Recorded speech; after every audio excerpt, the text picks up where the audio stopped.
Well, I'm sure you've seen this by now. Well, this was making the rounds on social media yesterday, and obviously the talk of the town yesterday, even moving into today, of Trump posting an image of him looking off into the distance in the mountains and with a Canadian flag beside him saying, "Oh, Canada."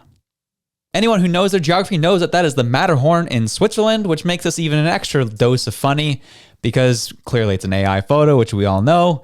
But it is comical to kind of see everything kind of come into view, and knowing the left is definitely losing their minds over like, this isn't even geographically accurate. This isn't even Canada, aside from the Canadian flag itself.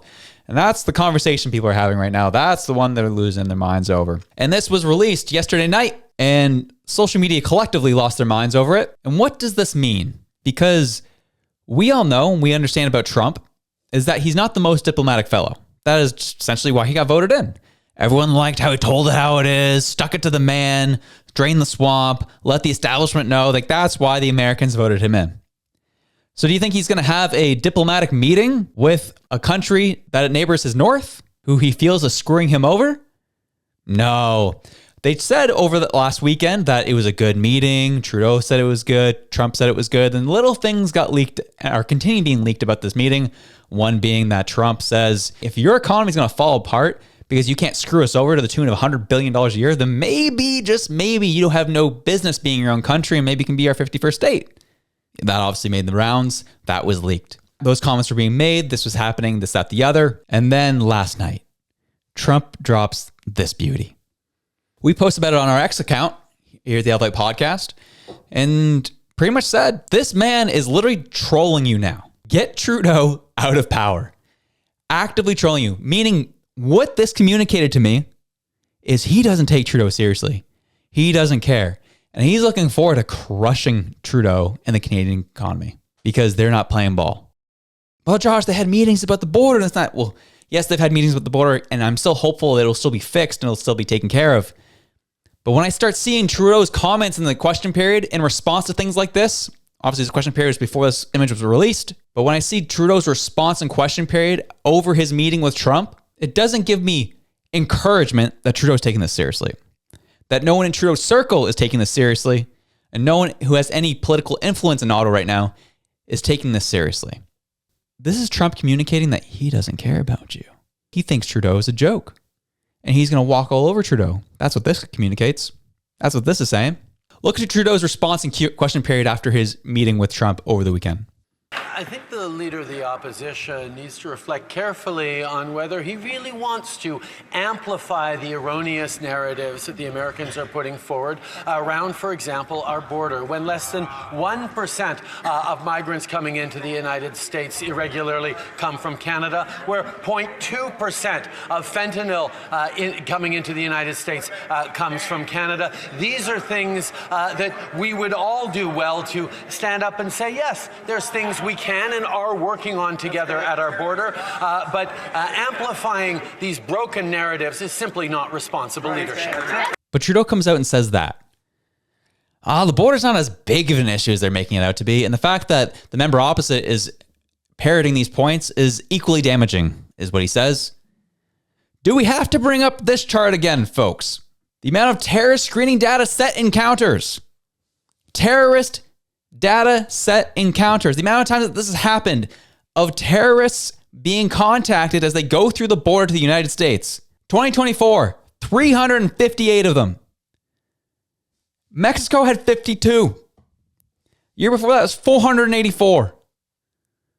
Oh, it's not that big of an issue. He rhymes off some stats that are politically convenient for him. The border is a serious issue right now. Even all the premiers actively say, yeah, it's a problem. But Trudeau's going to get there in Ottawa in question period saying, it's not that big of an issue.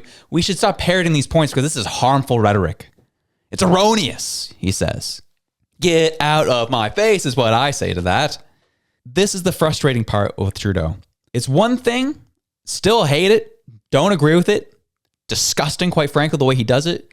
But it's one thing to gaslight Canadians on a consistent basis. But now you're trying to gaslight the leader of the free world in America. President-elect Donald J. Trump. Now you're trying to gaslight him. It's not that big of an issue. Trudeau, I'm sorry to break it to you, but you don't stand a chance in negotiations with this man. He is walking all over you, making you look like a fool. So to come to question period and start throwing off bogus stats, they might be right, might be wrong. I'm sure that they are right in certain contexts, but we know how people can fudge stats. We know how people can fudge numbers to make it feel and look a specific way. And this government has shown they are experts at it. So when I see Trump getting on Truth Social, posting it on X, whatever you say, saying, "Oh, Canada," knowing exactly what, just absolutely taunting Trudeau's government. And in some ways, I know a lot of you are going to hate to hear it, he's taunting Canadians too. And we don't have a leader that can step up. Apparently, New York Times thinks that Melanie Joly is going to step up. We will get into this at a later time. Could you imagine Melanie Joly as your next prime minister? Yeah, right. That was just a little point there to make. Border's not an issue, he says. All right, what's Kevin Vuong, independent MP, have to say about this? Mr. Speaker, Canada's border and immigration are key issues for the incoming Trump administration.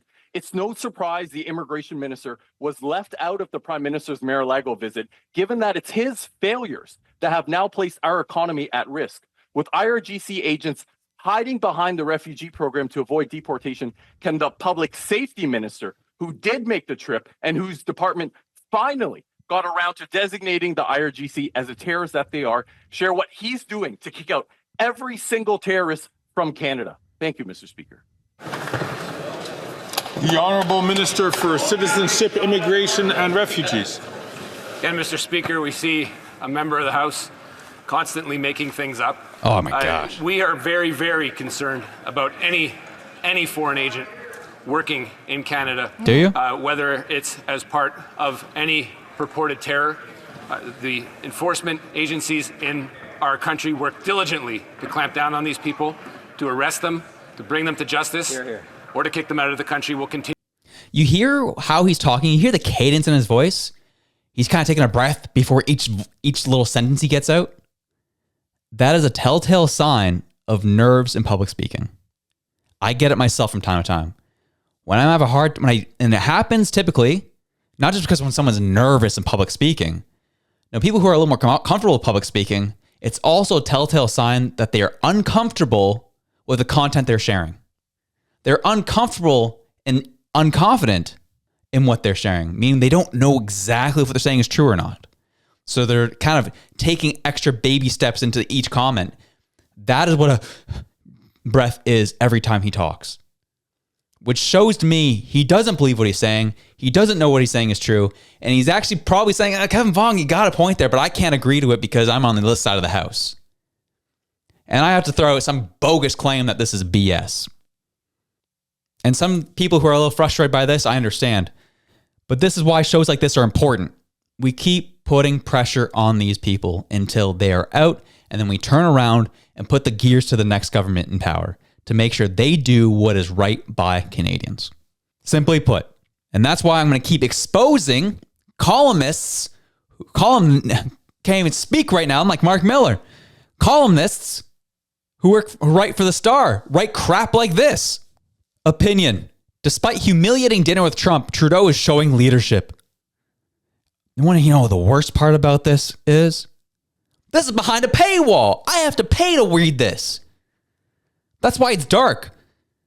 Luckily, your boy works in tech, so he can work around the edges here and knows how to take away all the pay pop-ups and crap, and I can at least read this. This is what it said, and it was a 2-minute read, if that. It's 2 paragraphs. I had to pay. You have to pay to read this trash. I'm glad Justin Trudeau managed to get face-to-face with Donald Trump, he says, and make the case that Canada shouldn't be socked with tariffs that would send our economy into a recessionary spin, which is a light way of putting it will be a depression, not a recession. Thank you very much. Obviously, it's better to talk directly to the great Khan in a stately Mar-a-Lago pleasure dome than to be left on the outside peeking in. If you're invited for dinner, of course you go, and you make the very best of it. On the face of it, it must mean something positive that Trump agreed to see the PM so quickly after dropping his tariff bombshell, doesn't it? The only thing it means is Trump is trying to secure his borders. Mexico already did their part. They disbanded the caravans that were going to the U.S. border. And Canada's still sitting here on their hands going, I don't know, playing politics up here. So Trump is very calculated. Everything he's done to troll the Canadian government has been going according to plan. Trump is an operator. He's very calculated. He's not just throwing this stuff up for fun. He was a businessman. He ran one of the world's best reality shows. When it comes to this type of stuff, he knows how to manipulate the public. He knows how to manipulate his opponents. Whether you like it or not, that's the Trump way. That's how he operates. And he knows he has to secure the southern border and he has to secure the northern border. So of course he's going to take a meeting with Trudeau because he wants to get that crap secured. And clearly Trudeau is not taking it seriously. And Trump is just sending reminders at this point. Despite a humiliating dinner with Trump, Trudeau is showing leadership.